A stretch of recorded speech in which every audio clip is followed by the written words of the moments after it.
জানিয়ে দিচ্ছি ডিসকভারি প্রধান শিরোনাম, সাথে আছি আমি নুরনাহার জলি। ঢাকায় নিযুক্ত বিদেশি কূটনীতিকদের সঙ্গে বৈঠক করেছেন বিএনপি নেতারা। আজ রবিবার সকাল 9:20 গুলশানে সুইডিশ রাষ্ট্রদূতের বাসভবনে এ বৈঠক অনুষ্ঠিত হয়। এ তথ্য জানিয়েছেন বিএনপির মিডিয়া সেলের সদস্য সাইরুল কবির খান। তিনি জানান, বৈঠকের বিএনপি নেতাদের মধ্যে স্থায়ী কমিটির সদস্য আমির খসরু মাহমুদ চৌধুরী, আন্তর্জাতিক বিষয়ক কমিটির সদস্য শামা ওয়াবেদ এবং ব্যারিস্টার কায়সার কামাল অংশ নেন। বৈঠক ঢাকায় নিযুক্ত সুইডিশ রাষ্ট্রদূত নিকোলাস উইক্স, নরওয়ে রাষ্ট্রদূত হ্যাকন আরালড গুল ব্রান্ডসেন ও ডেনিশ দূতাবাসের deputy head of mission Anders B Karlsen উপস্থিত ছিলেন। সরকারি কর্ম কমিশনের পিএসসি অধীন অনুষ্ঠিতব্য পরীক্ষাগুলো দীর্ঘদিন ধরে আটকে আছে। সরকারি চাকরিতে নিয়োগ সংক্রান্ত প্রায় সব কার্যক্রম যে প্রতিষ্ঠানটি করে থাকে সে সংস্থার স্থবিরতায় স্বভাবতই হতাশার মধ্যে পড়েছেন চাকরি প্রত্যাশীরা। এ নিয়ে সামাজিক যোগাযোগ মাধ্যম ব্যাপক সমালোচনা চলছে। বিষয়টি নিয়ে কথা বলবেন বৈষম্য বিরোধী ছাত্র আন্দোলনের সমন্বয়ক সার্জিস আলম। তিনি এ সপ্তাহের মধ্যে সরকারি কর্ম কমিশন পিএসসি সংস্কারের দাবি জানিয়েছেন। গতকাল শনিবার রাতে নিজের ভেরিফাইড ফেসবুকে এক পোস্টে তিনি এ দাবি জানান।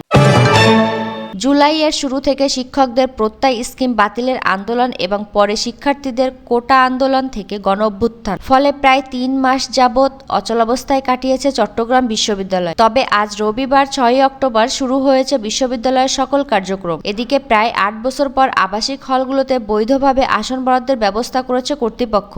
পাশাপাশি 23-24 শিক্ষাবর্ষের নবাগত শিক্ষার্থীদের নবীনবরণ হচ্ছে আজ।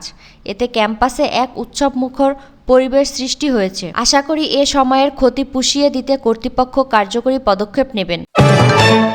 নির্বাচনের সময়সীমা আগামী 3 মাস পর 6 সংস্কার কমিশনের রিপোর্টের ভিত্তিতে নির্ধারণ করা হবে বলে জানিয়েছেন প্রধান উপদেষ্টার বিশেষ সহকারী মাহফুজ আলম। গতকাল শনিবার রাষ্ট্র সংস্কার কাজের অংশ হিসেবে রাজনৈতিক দলগুলোর প্রতিনিধিদের সঙ্গে বৈঠক করেন প্রধান উপদেষ্টা ডক্টর মোহাম্মদ ইউনূস। মাহফুজ বলেন, আগামী 3 মাস পর 6 সংস্কার কমিশনের রিপোর্টের ভিত্তিতে নির্বাচনের সময়সীমা নির্ধারণ করা হবে। প্রশাসনে যারা ফ্যাসিবাদদের দোষর রয়েছেন তাদের শাস্তির আওতায় আনতে সরকার বদ্ধপরিকর। জন আকাঙ্ক্ষায় গুরুত্ব দিয়ে রাষ্ট্র সংস্কার করা হবে।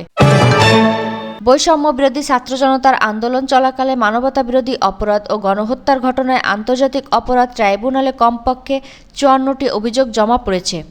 ট্রাইব্যুনালের প্রসিকিউটর গাজী এম.এইচ তামিম জানান, বৃহস্পতিবার 5 অক্টোবর পর্যন্ত 54টি অভিযোগ দায়ের হয়েছে। এর মধ্যে চিফ প্রসিকিউটর কার্যালয়ের 38টি ও তদন্ত সংস্থায় 16টি অভিযোগ দায়ের হয়েছে।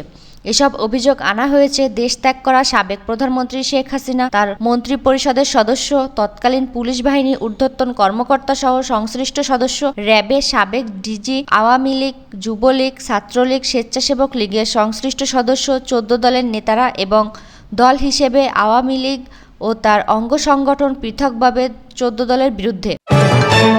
কুমিল্লা, ফেনী, নোয়াখালী ও লক্ষ্মীপুর সহ পূর্বাঞ্চলে সাম্প্রতিক ভয়াবহ বন্যায় 14,421 কোটি টাকার ক্ষতি হয়েছে বলে জানিয়েছেন সেন্টার ফর পলিসি ডায়ালগের সিপিডি নির্বাহী পরিচালক ফাহমিদা খাতুন। রোববার 6 অক্টোবর রাজধানী ধানমন্ডিতে সিপিডির কার্যালয়ের কুমিল্লা, ফেনী, নোয়াখালী ও লক্ষ্মীপুর সহ দক্ষিণ পূর্বাঞ্চলের ভয়াবহ বন্যায় ক্ষয়ক্ষতি ও পুনর্বাসন প্রক্রিয়া নিয়ে আয়োজিত সংবাদ সম্মেলনে তিনি এ তথ্য জানান। সাথে থাকার জন্য ধন্যবাদ সবাইকে।